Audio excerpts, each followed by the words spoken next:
Assalamualaikum warahmatullahi wabarakatuh. Perkenalkan, nama saya Anis Rahman dari kelas 12 1. Jadi di sini saya akan menceritakan cerita rakyat yang berjudul Sangkuriang. Dalam cerita rakyat Sangkuriang dipercaya sebagai sosok penyebab adanya Gunung Tangkuban Perahu. Cerita ini menceritakan kegagalan seorang pria untuk meminang wanita, yaitu Dayang Sumbi. Dayang Sumbi adalah salah satu putri kerajaan. Pada zaman dahulu ada seorang putri kerajaan bernama Dayang Sumbi. Dayang Sumbi memiliki anak laki-laki bernama Sangkuriang. Sangkuriang sangat gemar berburu ditemani anjing bernama Tumang. Tumang adalah anjing kesayangan kerajaan. Sangkuriang tidak tahu bahwa Tumang adalah titisan dewa dan sekaligus ayahnya. Pada suatu hari, Tumang tidak mau mengikuti perintah Sangkuriang dan Tumang ditinggalkan di hutan. Ketika kembali ke istana, Sangkuriang menceritakan kejadian itu kepada ibunya Dayang Sumbi. Bukan main marahnya, Dayang Sumbi lalu memukul Sangkuriang menggunakan sendok nasi yang dipegangnya. Sangkuriang yang kecewa lalu pergi mengembara.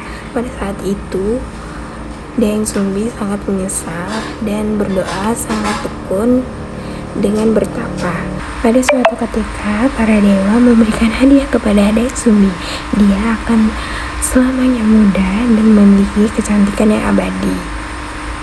Setelah bertahun-tahun mengembara, Sangkuriang akhirnya kembali ke istana.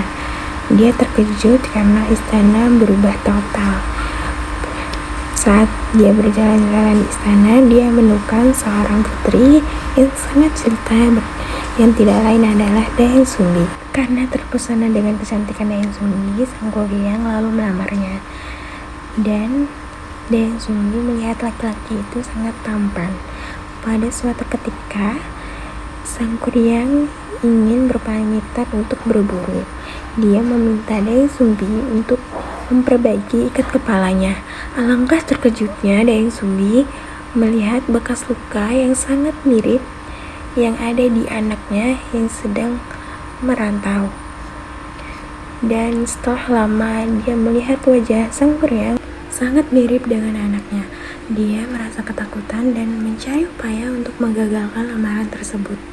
Dia meminta dua syarat kepada Sangkuriang. Yang pertama yaitu meminta Sangkuriang untuk membendung sungai Citarum. Yang kedua, meminta Sangkuriang untuk membuatkan sampan besar untuk menyeberangi sungai tersebut. Kedua syarat tersebut harus terpenuhi sebelum fajar menyingsing.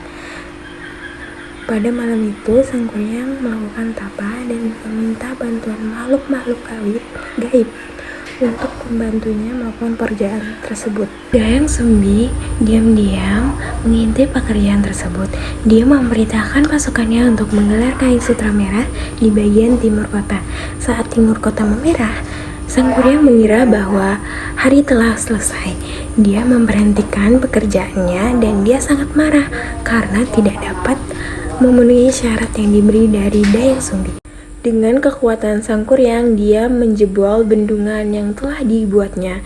Terjadilah banjir besar yang melanda seluruh kota, dan dia juga menendang kapal besar yang telah dibuatnya hingga terlempar dan terjatuh dan menjadi sebuah gunung yang kita kenal sebagai Gunung Tangkuban Perahu yang berada di bagian utara kota Bandung.